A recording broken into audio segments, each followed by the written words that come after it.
Hello and welcome back to the She Lives Purposely podcast. My name is Megan and I am the host of this podcast. And here I just hope to encourage and equip you in your walk with Christ to live for Jesus, to live purposefully. Okay, I am so glad that you're here. Today we have a really cool guest. It is this girl that I've been following on Instagram, and many of you actually may too. I've been following her for years, and I gradually started to see a shift in her online presence, in her content, that became way more Christian-based and Jesus-loving. And I found out that God actually did a major work in her heart, and she's joining us today to share her testimony and what God has done in her life. Her testimony is one truly that helps to break shame and helps remind us that God is reaching out and seeking us, whether we're not His yet, or maybe we are and we've fallen away, or we've been walking with Him consistently. I am so excited to welcome Callie to the podcast. Callie is a certified holistic health coach, Pilates instructor, faith influencer, and the founder of Sweaty Studio, an on-demand Pilates studio and app. So she's also going to give us a couple of hormone tips at the end too, which is so fun. I am obsessed. Callie, welcome to the She Lives Purposely podcast. I am so stoked to have you. I was saying to you before we started recording, I have been following you for a little bit, so it was so cool to actually have you pop on my screen to record this. But thank you so much for being here. For those who don't know who you are, can you just share a little bit about who you are, what you do, and all that good stuff? Yeah, thank you so much for having me on the podcast, Megan. I am truly so honored and I can't wait for the conversation. But my name is Callie. I live in South Florida. If you are familiar with Florida, I live pretty close to Palm Beach. I'm a beach gal, love all things surfing. I also figure skate, which is random because I surf and figure skate, which are very contradicting sports. I also am a Pilates instructor. That's my full-time job. I have an online Pilates studio called Sweaty Studio, and I have a podcast called Healthy But Human. So that's a little bit about me. I'm also married. I got married in April, but I'm having my actual wedding celebration this coming weekend. So there's been a lot of things happening, and I also just moved into a new house and I have 2 dogs. So yeah. Oh my gosh. Wait, that is so sweet that you guys are celebrating your wedding celebration this weekend. That's so fun. Did you guys elope beforehand? Like what? Yeah, how did you guys get married then? Yeah. Yeah, I was initially not super into the idea. I really wanted to have one wedding, that was it. But I actually really warmed up to the idea of doing a smaller ceremony with we had our parents and then my sister and grandmother came, and then we were going to do the bigger celebration, which with all our friends and family later down the line. So honestly, for anyone who's just like itching to get married and maybe doesn't want to immediately have the massive wedding celebration, or maybe doesn't have a ton of, because weddings are really expensive, and I'm sure you also know because you're married too. they're crazy, and so it definitely was a really good option. So we weren't just like dropping thousands of dollars right out of the gates, and I'm really happy we did it because it takes a lot of pressure off the actual celebration for sure too. Yeah, no, I love that. That's so sweet. Well, this will be so fun this weekend too. I'm so excited for you. That's so cool. I'm excited. Oh my gosh. When did Well, you get married? I got married in August 2021, so like 2 years ago. Oh, Yeah, we just celebrated, I guess like a couple months ago, celebrated our 2-year anniversary. It was like my favorite day. I just love it so much. It's so sweet. Marriage is so cool. I love it. Such a yeah, sweet thing. it's beautiful. Where did I you get love it. married? I got married, so I live in Pennsylvania, and we got married like I think it was an hour and a half out in like Lancaster. I don't know if you know. Yeah. Okay, yeah. So we got married out there. Just the venues were cheaper, and two, it was kind of not coming out of, it was sort of in the middle of coming out of like COVID. So we wanted like a really big open space, and yeah, so we got married out there, and it was really sweet. It like overlooked this river, and my husband is huge into like all things outdoors. So it was just like a really cool combination of both of our wants. And yeah, so it was fun. It was really Aw, sweet. I love that. That's where my best friend got married, actually, Oh is my my gosh. doctor. Mhm. Wait, that's so cute. That's so Yeah, sweet. I love yeah. it. I love it. Okay, so you are, I feel like Wonder Woman. You do so many things. You, like you said, you're an instructor, you're a health coach, holistic health coach. You also have a podcast, also like influencer, wife, and you have your own app and studio, which is so, so, so cool. How did you start doing all of these things, and how did you kind of get into health and fitness and all of that too? Yeah, so it goes way back. I used to be, well, I mentioned I was a figure skater. I recently got back into skating, but I was a competitive figure skater for since I was 8 years old through junior year of high school. So that was a huge part of my life. I grew up in Canada where a lot of my childhood was outdoors doing different super active things, whether that was skating, whether that was skiing, whether that was hiking. I was a very active kid out of the gates. And so being in just physical exercise has been a huge part of my life ever since I was really little. And so when I actually ended up going to college, well, backtrack a little bit. When I was a skater, I got injured. And this was when I was in high school. I started having a lot of growing pains in my knees. It was called Osgood Slaughter. And I had to, what people don't typically realize about skating is when you land a jump, it puts 8 times your body weight on you. That's the impact. It's really, really high impact of a sport. And so that on top of doing off ice training, that was a lot of heavy weight, a lot of plyometric movement, hit workouts, all sorts of things like that. It was really hard on my knees.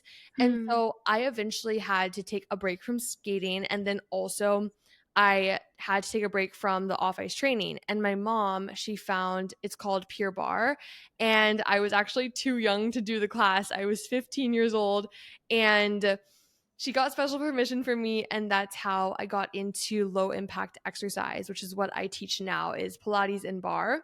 And so anyways, I fell in love with barre, and then I ended up going to college in Miami, and I stopped skating while I was in college, but continued being in the fitness realm. But my relationship with fitness definitely took a big hit because in the past it had been, hey, you're going to work out because this improves your sports performance. But then it turned into, okay, I see a lot of people at my campus have these quote unquote perfect bodies, and I feel insecure in mine, and I want to exercise in order to fit a mold and to be hot. so, Yeah, anyways, yeah. I'd find myself in the gym just slaving away at these workouts that I honestly didn't really enjoy. They felt really hard on my body because even though I wasn't skating, I still had lingering chronic injuries. And I just found myself struggling a lot with my relationship with my body and also with fitness and with nutrition as well. But then I ended up, fast forward 1 year, I ended up getting certified to teach barre. And that's when I got back into Pure Barre because it's a whole story. But I left freshman year, I didn't have a car. So I couldn't do barre freshman year. So that's why I was going to the gym all the time. Anyways, sophomore year, I had a car. So I started teaching at Pure Barre. And that's where I absolutely fell in love with teaching. And for the first time ever, I saw that people actually worked out for more than just to look a certain way. I'd have people who came in who were in their 50s who just wanted to boost their mood, or they wanted to continue to strengthen their body as they got older. So it was really inspiring to me to see that there was more to fitness than just looking a certain way. And so anyways, that's what propelled me to launch a blog. Is I just want to talk more about the overarching wellness space. It was called Healthy, not Healthy Vegan. I'm sweaty and I know it. In 2019. And then I started my social media. And then from there, in the pandemic, everything was online. So I started teaching online fitness. And just long story short, I eventually ended up launching my studio and app, Sweaty Studio, in 2021. And so it's been a long journey, but I'm really passionate about helping women fall in love with their bodies and have a good relationship with fitness. And yeah, it's been such a blessing.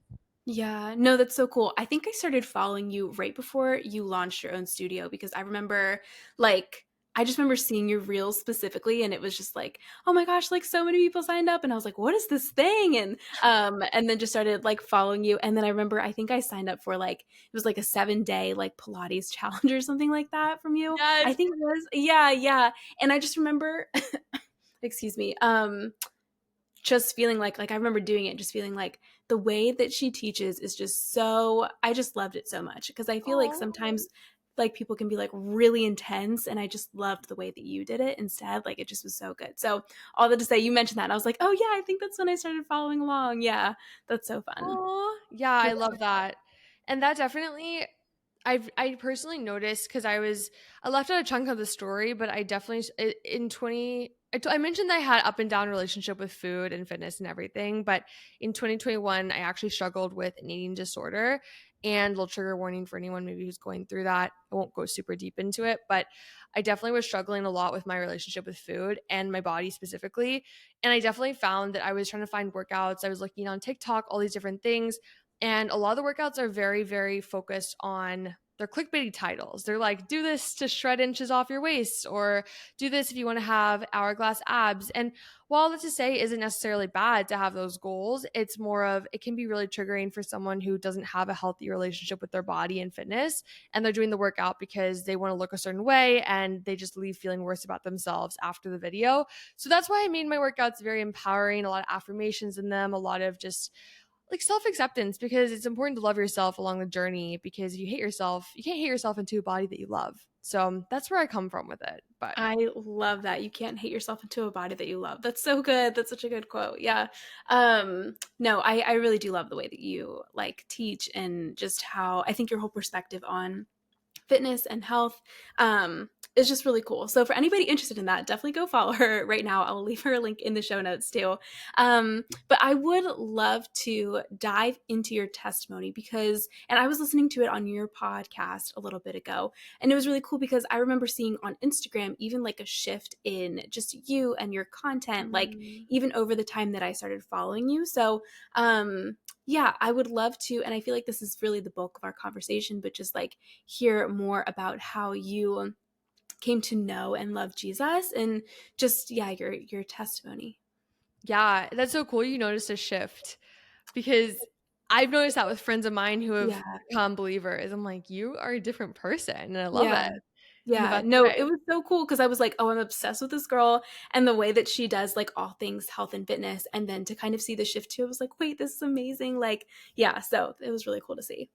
Yeah, so I grew up a Christian, and my family, both my parents are believers. I went to church for most of my life. Became a Christian when I think I was 8 years old, and I was on fire for God, like on fire for God as a kid. I knew He was real, and I also I don't know if my spiritual gift is discerning spirits or not, but I've always been very aware of the spiritual realm, and Mm. I can really I might have that spiritual gift. I can sense darkness, I can sense lightness from Jesus. And so I was always very in tune with that as a kid. But anyways, I got definitely slowly fell off of my faith as I got into high school. I got really obsessed with boys and my relationships, and a lot of people I dated weren't believers, and I definitely believe that the people you surround yourself with the most are people you mold into. And I 1000% molded into how those people were. Yeah. And I also found that my parents were very passionate about going to church, and to a point where sometimes like I wouldn't want to go, and I felt like I still had to go to church. And I think as a kid, there's nothing wrong with them. Obviously, I don't want to bash my parents at all. I love them and they're amazing parents. I do think though that it gets to a point for kids that it's their decision to make if they want to go to church and want to be a believer.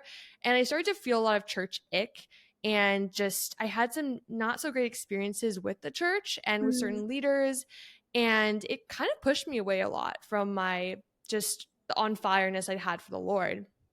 And so, because frankly, I started to feel really judged because I was having sex before marriage. I was partying, doing the things the church says is bad. And so I started to feel like I didn't belong there anymore, and that something was wrong with me. And I just felt bad. So in college, I stopped going to church for 4 years. I never stopped believing in God. I always knew that He was there, but I definitely started to experiment with what I really believed in.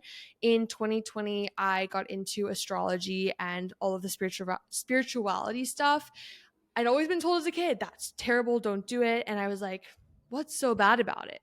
So I fell into that path, and It's interesting. I've talked a little bit about this on the podcast because in the moment, it didn't feel like it was wrong. It felt fine. But the enemy is very deceptive. And even if it seems like it's good, not all that glitters is gold. And it definitely opened doors to darkness in my life. Around this time, I started to feel a lot of depression, a lot of anxiety. And I thought, oh, I'm just going to keep doing all this stuff because it'll help with it. Anyways, fast forward, we're in 2021. I'd been in a 4-year relationship and I ended up breaking Hmm. up with the person. And then I hated my job. It was interesting because I had the quote unquote dream life that social media shows everyone. Oh, the beautiful apartment with the glass walls, the perfect cute little dog, the job, the social media influence, the party culture in Miami. I had it all. And yet I felt the Hmm. absolute emptiest I'd ever felt in my entire life. And what I quote unquote manifested, it didn't bring me any purpose. It didn't make me feel fulfilled. I just felt like there was still more to life. And even though I had what everyone wanted, I still wasn't happy. And so it was interesting because social media can be good or bad. And I truly know God works on social media because he showed me this devotional through a friend's story. It was Sadie Robertson's Live on Purpose devotional. And it was all about fear and anxiety. And I was struggling a lot with anxiety and fear. So I Hmm. was like, this looks interesting. Let's get it. It was like the first devotional I read was just so spot on. Everything I was struggling with, everything I was going through, I knew God was speaking to me. And even though I was in the midst of all this astrology stuff, he still pulled me out and he still got to me and talked to me. And I felt his love. And then I had two friends who I didn't even know were believers. They both invited me to the same church on the same Hmm. weekend and they didn't even know each other. And then I went to that church and it was like the same thing. Everything the pastor said was exactly what I had been needing to hear, and God got through to me. And from there, I just slowly started to get back into my faith. I started to pray in the morning. I started to read the Bible, reading my devotional. It was a really slow progression. And I eventually started to feel conviction about all the astrology stuff. And I got rid of all of it. I eventually broke all of those ties and cult stuff, whatever.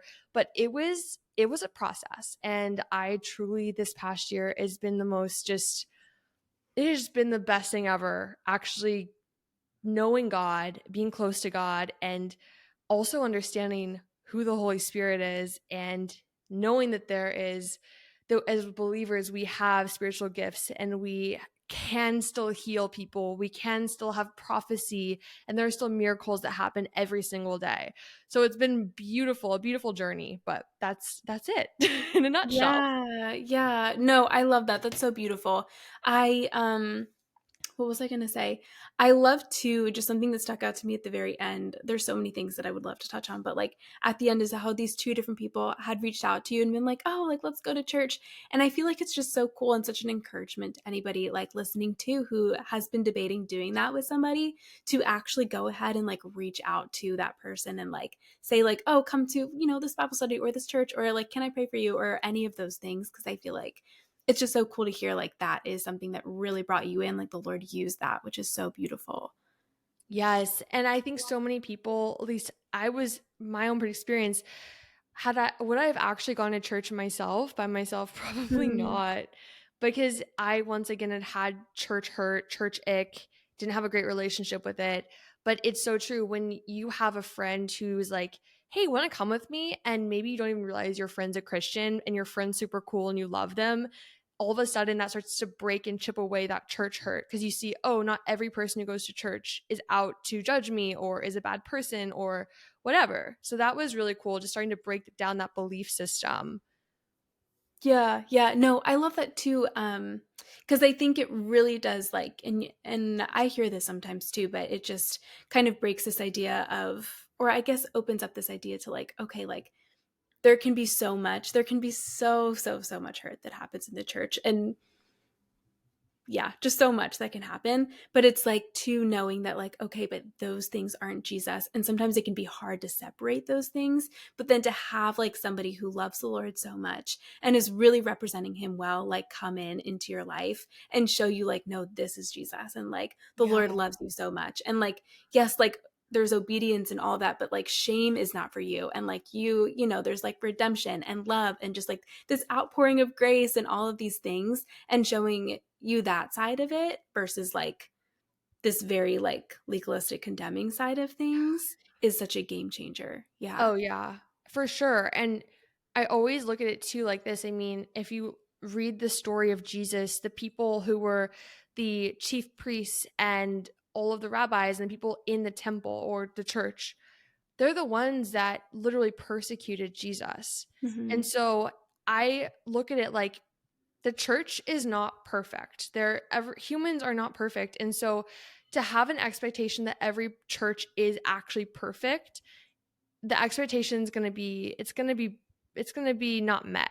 And so I think it's been really cool to actually have grace for people in the church, and if you struggle with church hurt in the past, really forgiving those people and asking the Lord to show you how he sees those people and how he saw them in that Mm. situation and what the truth was in the situation, because a lot of times church hurt is a lie the enemy plants in our minds, like, oh, that person thinks that I am a slut, or oh, that person thinks that I'm a drunk. I mean, those are little lies the enemy put in my mind, and I believed Mm. them. And I thought the church rejected me when in reality, I was believing something the enemy was planting because he wanted to pull me out of the church. Yeah. Wow. I just got chills. It's so good. I like that you said that too earlier on. It kind of ties into like not all that glitters is gold, and the enemy like won. I think on one hand, trying to entice us into things that like the Lord calls us not to be in, but then on the other hand, like making us feel like everyone wants to shame us, everybody's hating us, and like just driving us to such condemnation. And then it's just this cycle. But like he's on both ends of that, and that's so powerful to recognize. I think even for people, you know, like just everybody, like whether you're walking with the Lord or you're not walking with the Lord, like to know that like it's the devil, the one who's trying to like entice you, but then also like push you down when you're down. And it's the Lord, like he's the one who's reaching out his hand to save. And he uses people to do that, to like reach you and like bring you back in. Um, Yeah. so that's so beautiful. I think that's so cool of you too, to be able to like you just said, think like, okay, Lord, how do you see these people that I feel hurt by? That's really powerful. And I am sure there's so many people listening, I think because it's really just such a big thing, church hurt, and feeling like other Christians have really hurt us. So it's a really big, I feel like that's going to resonate with a lot of people too. Yeah. Yeah, and that's something I've been learning lately is how to truly forgive someone. And because I used to think, oh, okay, forgiveness, I just need to get rid of this feeling, whatever the negative feeling is that they caused me to have. And a lot of times people will blanket the feeling, the negative feeling that